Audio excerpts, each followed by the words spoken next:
Hey y'all! So today I'm going to be doing my February wrap-up and my March TBR. There are, however, a couple things that I need to make a note of before I jump right into it, so I'm just going to address those really quickly and then jump into my wrap-up and TBR. First off, I will leave a link down in the description to my blog post about how I rate books. I will also leave a link down in the description to the video that I made on the topic as well. Basically, I give ratings out of 10 rather than out of 5, and both the video and the post talk about what criteria I use to rate books and how my ratings translate into 5-star ratings. The second thing that I needed to note is that my book haul will probably be a little bit late this month. It'll probably be maybe a week into March, maybe a little bit less than a week into March, not totally sure.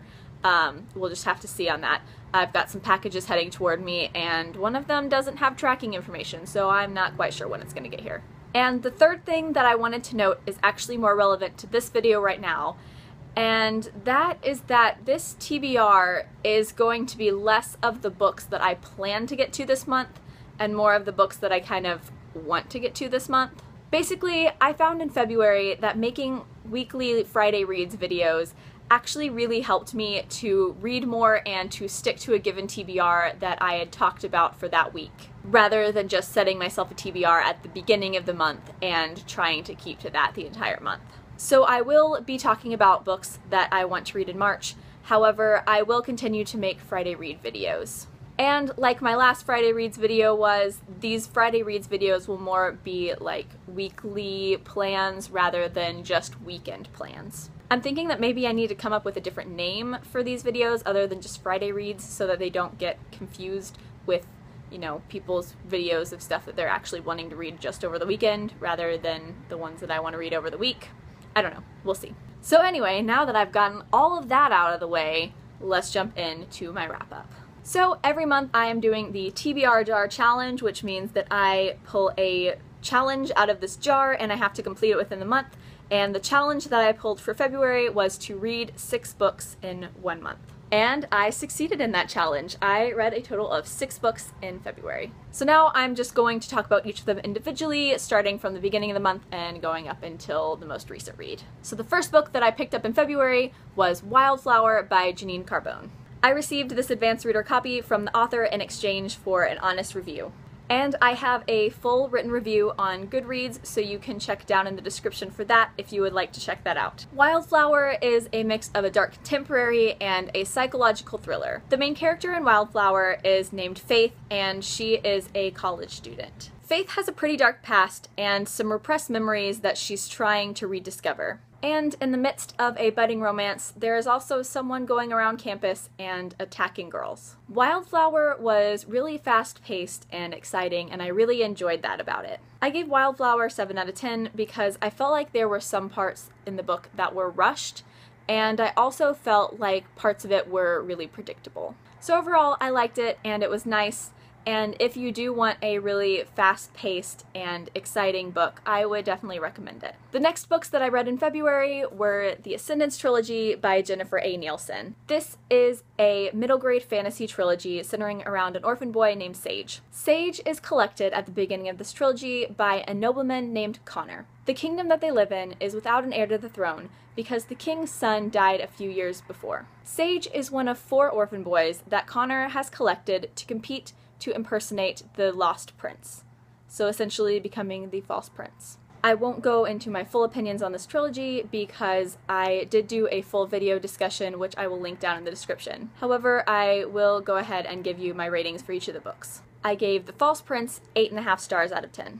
I gave The Runaway King, Book 2, 9.5 stars out of 10. And I gave The Shadow Throne, Book 3, 9 stars out of 10. The next book that I read in February was 10 by Gretchen McNeil. 10 is basically a modern-day retelling of And Then There Were None by Agatha Christie. 10 teenagers travel to a mansion on a deserted island in order to have a fun, party-filled weekend. One by one, they start dying, and they begin to realize that what they first wrote off as mere accidents are actually murders. I ended up giving 10 7.5 stars out of 10. I wasn't expecting much, given that Agatha Christie's And Then There Were None is my favorite standalone of all time, but I was fairly pleasantly surprised. One thing that I did appreciate about this book is that while there were some things that I expected because I have read And Then There Were None, there were definitely some things in here that did surprise me. On the downside though, this did remind me why I don't like to read a ton of books that have characters who are actually in high school. Because up until people started dying, everyone was just really annoying. Their conversations were dumb, they were really full of themselves and arrogant and obnoxious, and I was getting really annoyed with them. However, that did go away once people started dying, so that wasn't a problem for too long. Overall, I thought it was a fairly good modernization of Agatha Christie's And Then There Were None, but if you want to read a story like this, don't read this one, read And Then There Were None. And finally, the last book that I read in February was Evil Under the Sun by Agatha Christie, which is one of the books in her Poirot series. Unfortunately, I really wasn't impressed with this one, and I ended up giving it only 5.5 stars out of 10, which translates to 3 stars out of 5 on Goodreads. Overall, I had a pretty meh feeling about this book. I didn't have very strong opinions on it either way. I didn't give it just 5 stars because I felt like the mystery was really intricate and well woven. However, I didn't really feel much of anything toward this book. Usually when I read a Poirot mystery, I'm constantly trying to figure out who did it, and I have all these ideas flying all over the place. And I kind of didn't with this one. I didn't know who had done it, but I also partially didn't really care who did it. So yeah, overall I just had pretty meh feelings about this book. Okay, so now I'm going to be moving into my March TBR.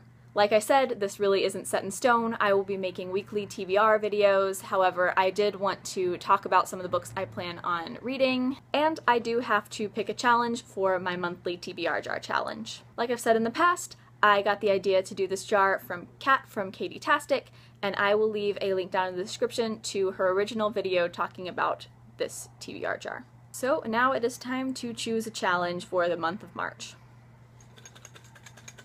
Okay, I think I've shaken it enough. I don't want to look in there because I feel like I'll remember what I wrote on each color even though I don't. Wait, this one feels, I like the feel of this one. That worked out really well last month. Last month I picked my little piece of paper based on which one was calling out my name, and I did that this month too. And last month it didn't work out so well, but you know what? We're gonna go for it. Let's see what challenge I have to complete this month. I actually like this one. So this one is called Treat Yourself, and it is buy a book that you've been dying to read and read it immediately. Also, as a side note, I miswrote this on here and it says buy a book you've been dying to read it immediately. Missed a few words there. Oh well. So yay, I get to buy a book that I've been wanting to read for a really long time and read it when I get it. I am actually really glad I got this challenge because there are several books that I've had my eye on and like really want to read. If you want any examples of those, I did do a video called Top of My TBR, which is books that I'm really excited about, and I will leave a link down to that in the description so you can like check it out. So I'm not sure what I'm gonna get. A couple of the books that are really high up on my wish list are The Body Electric by Beth Revis, also Playlist for the Dead by Michelle Falkoff.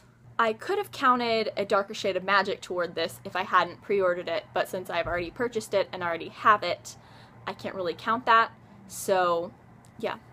But I think it'll probably either be The Body Electric or Playlist for the Dead, because those are the two that I've kind of had my eye on. However, I don't know for sure. I will look at it and figure it out. Other than that one though, I do have some books that I definitely want to get to in the month of March, and I will go ahead and share those with you now. So the first book that I really want to read is The Mime Order by Samantha Shannon. It is time, it is time, it is time. I put this on my TBR last month and I didn't get to read it because I was trying to read 6 books in 1 month, but now I can read it and I'm so excited. So yeah, I definitely want to get to this one this month. The next series that I really want to get to this month is the Mistborn Trilogy. And this is one of the packages that I have coming in the mail, so I will have the entire trilogy within the next week, I think. So that will probably be what I start on after I read the Mime Order, but I'm not totally sure. However, I do definitely want to get to this trilogy very soon. Especially since lately a lot of people have been reading it and like talking about it a lot. And of course, the first book in the trilogy was the book of the month for #Year of Cosmere. So yeah, I'm just ready to get to this. And the last book that I want to get to this month is The Wise Man's Fear by Patrick Rothfuss. I read The Name of the Wind in January, and I would have read this in February if not for my 6 books in 1 month challenge, so I will hopefully be reading this in March. I will probably have to read some sort of summary of the first book because there's so much stuff that goes on in there that I'm not sure I have retained all of it, but yeah, I definitely need to read this in March. So there you go, those are the books that I read in February and the books that I want to read in March. Let me know down in the comments what books you really enjoyed this month and what books you're planning on reading this coming month. As always, I will leave a link down in the description to my blog and to my Goodreads. Please add me as a friend on Goodreads. I would love to be friends with all of you. Like, comment, subscribe, all that jazz. Thank you so much for watching. Bye! Ah!